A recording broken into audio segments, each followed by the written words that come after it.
Nintendo's absolute obsession with crafting and boxes just knows no bounds.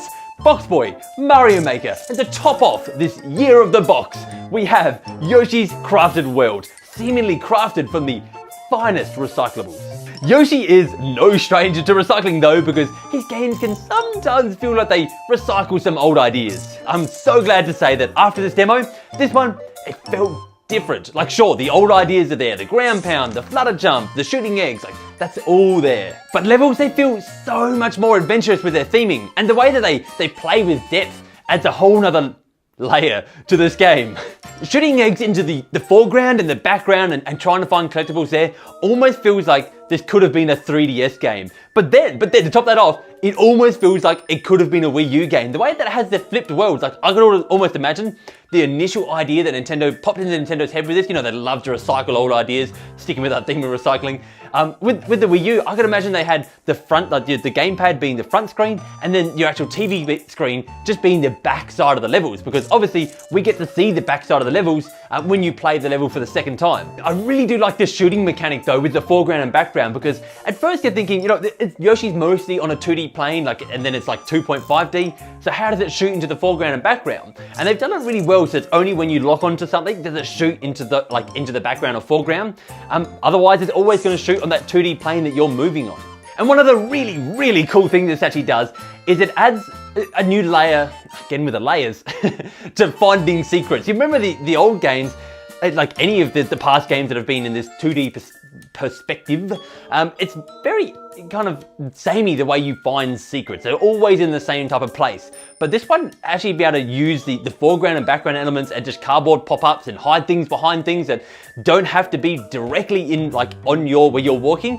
It allows for a new way to kind of hide things in puzzles, and I found myself feeling almost refreshed in playing this game, and feeling like this feels like a completely different Yoshi game to, not completely different, but a slightly different Yoshi game to what I've been playing before, and in that way, it feels fresh. Also, nothing to do with the demo, but the worlds, they look so diverse from each other, and with what we're actually going to be doing in them. So obviously the demo is only that one level, but when you look at the trailer and everything for this game, you see like jumping on seagulls, you see like riding on a ship and shooting into the background, you see a giant dinosaur chasing you. This is much more like exciting and adventurous, and I can kind of see where people's complaints are with New Super Mario Bros. U Deluxe, when it comes to like, you know, here's your desert level, here's your underwater level, they all feel very samey. But this really seems to be playing again with that Yoshi formula. And maybe that's just another reason, apart from the secrets, why the game feels fresh and like, I'm using the word fresh too much. I'm actually going to quickly mention that I had done a previous video on Yoshi, so if you want more information, I'm not going to dive into a whole lot of it here because I covered so much of it with like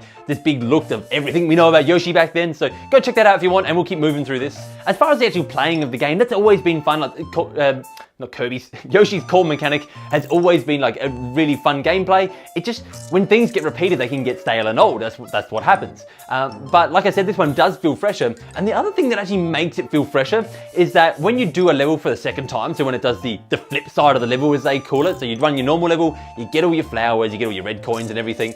When you do it for a second time, you're not just doing the same thing, and I almost touched on this on the last video, but I wasn't 100% certain of it then, and where we just know now. When you do the flip side of the level, you just, like in this one in particular, you're just finding 3 Poochie Pups. That's fun. Like, I'm doing something different. I've got to find 3 Poochie Pups. I've got a time limit, so all of a sudden it brings in this speed run element to it, and it feels different. It feels diverse, and it doesn't feel like I'm just doing the same thing in a Yoshi game. And sometimes these games can get into that rhythm. That rhythm, and Kirby games are very much the same with this. Get into a rhythm of find all the stuff in the level, do the next level, find all the stuff on the level, do the next level, but all the stuff is the same. It's still find all the flowers and find all the red coins, but throwing this in there feels different. Let's use the word fresh again. They also have these really cool challenges in the level. So when you actually pop out of the level, you go to this little robot dude and he gives you a challenge to go back into the level. And for like this first level here, it was basically you have to get all the cows that are in the background. I think, like at least shoot 5 cows in the background, which is just a fun optional little challenge to do. It gets you rewards obviously when you're doing the main game. I was a little bit annoyed at first, the fact that I had to, like in this case, finish the level and then he gave me the mission to go back into the level and do it again.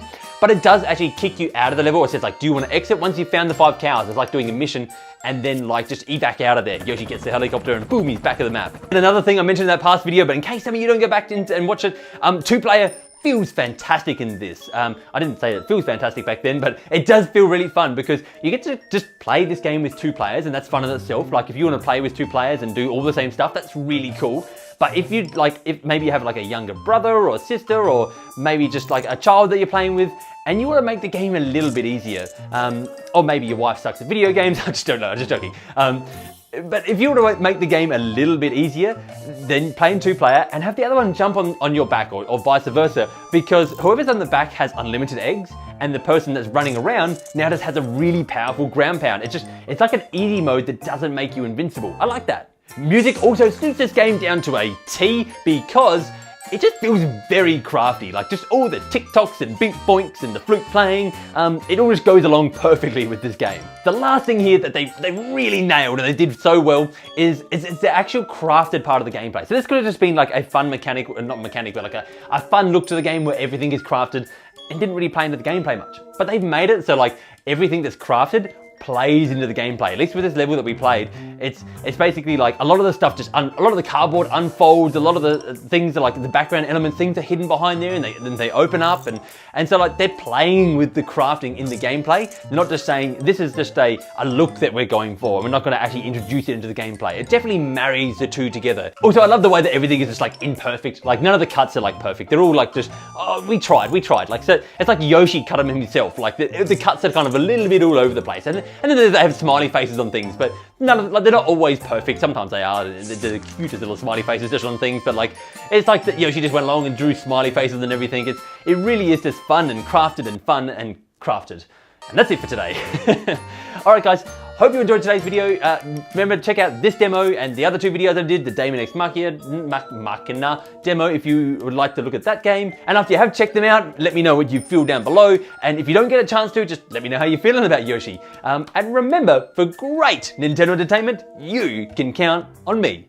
So today I just want to do a quick end screen talking about one of my favorite, probably, you know what, it's probably my favorite non-Nintendo game, because like, believe it or not, I do play non-Nintendo stuff as well. Ni no Kuni is just one of the most wonderful, fantastic experiences that I just adore. I love playing, I mentioned this before, but I love playing whimsical, fun games that take me on an adventure and take me somewhere that is just like a mystical land. And that's what this did. This is just the book for it. This obviously is otherwise a really big game case, but I really enjoyed this game. That's why I got the book, and that's why I've got like the little book down there, and fantastic game. It kind of takes me to the same places that like, I don't know, like the reason I love a Xenoblade game is because they take me places, and like, it's just such a fantasy world. I love that. I love that in games. And yeah, that's not the only reason, but I've only got 20 seconds here, which is way gone. So goodbye.